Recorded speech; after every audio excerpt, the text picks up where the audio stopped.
right, so I do want to talk just briefly about work and power and rotation. These are not huge mathematical topics in AP Physics 1, but just to kind of tie things into what we've done before.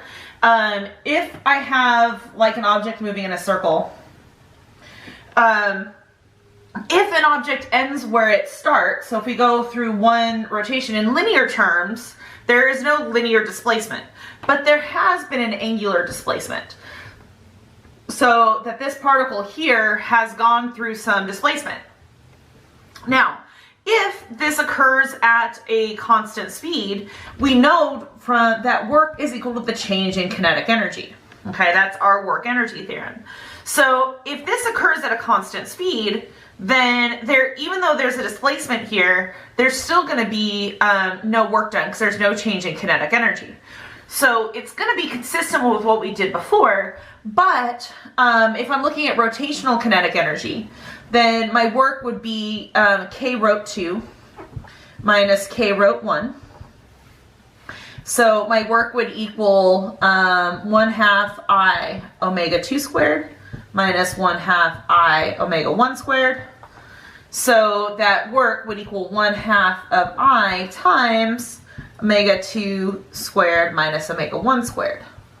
So basically what this tells me is if I have a change in angular speed,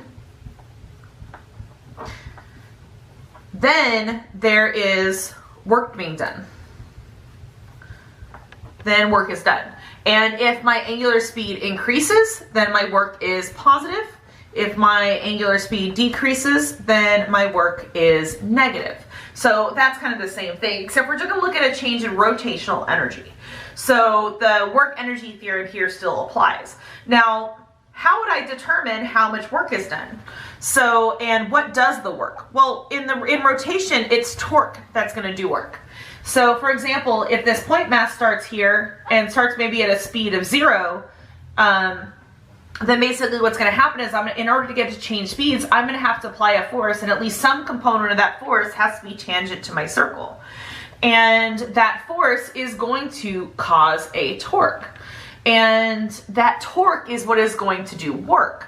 Now, if I think about it, I know that if I treat this in linear terms, so if I treat this as V0 is equal to 0, and then at some point later over here, I have a V that is non-zero, then the work done by that force would essentially be based on the distance that's traveled around the circle.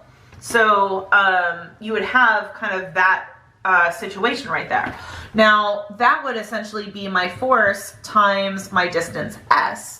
So that as long as I'm always pushing tangent to my circle, then I'm always going around that full arc length s. So s, though, is equal to r delta theta. So I'm going to have some sort of change in angle here as I rotate. So I'm going to have fr times delta theta. Well, if I'm talking about a point mass, F times R would equal the torque. So my work can also be defined as torque times my change in angle. And this actually applies for any situation, not just a point mass. This was just, we derived it assuming a point mass because it's a simpler explanation. So I can get a work is the change in rotational kinetic energy, but work is also equal to torque times displacement. And that just kind of makes sense because we're displacing this around a circle, and it's the torque that is responsible for the change in speed because torque is equal to I times alpha.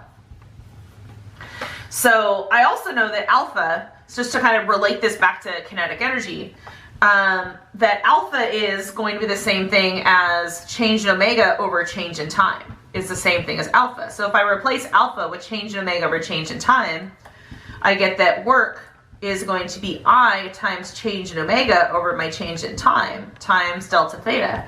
Now, if I rearrange this, I end up with over here, that work is equal to I times change in omega times delta theta over change in omega. And change in omega over change in time is basically change in omega again. So my work is basically I times change in omega squared, which is kind of what we have there, because if I is a constant, I could pull it in front. But this is basically equivalent to my change in rotational kinetic energy. You have to do some fiddling to make that work. It's a lot easier to do with a calculus definition than with an algebra definition.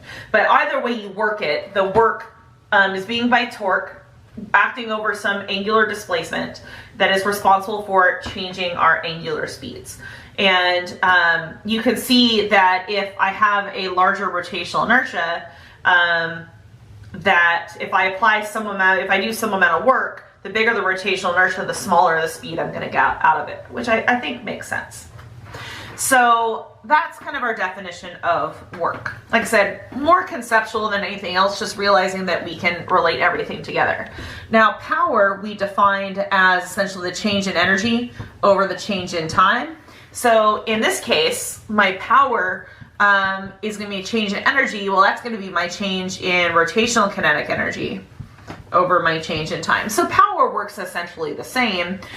This can also be defined as work over my change in time. So no matter which definition that you look at, let's say we look at power is work over the change in time. With this one, our work would be torque times our change in theta all over our change in time. So power is going to be torque, and then delta theta over delta t is just omega, torque times omega. So you can define power just as what we've done before, looking in terms of energy, or in terms of work, because it's their work is the change in rotational kinetic energy.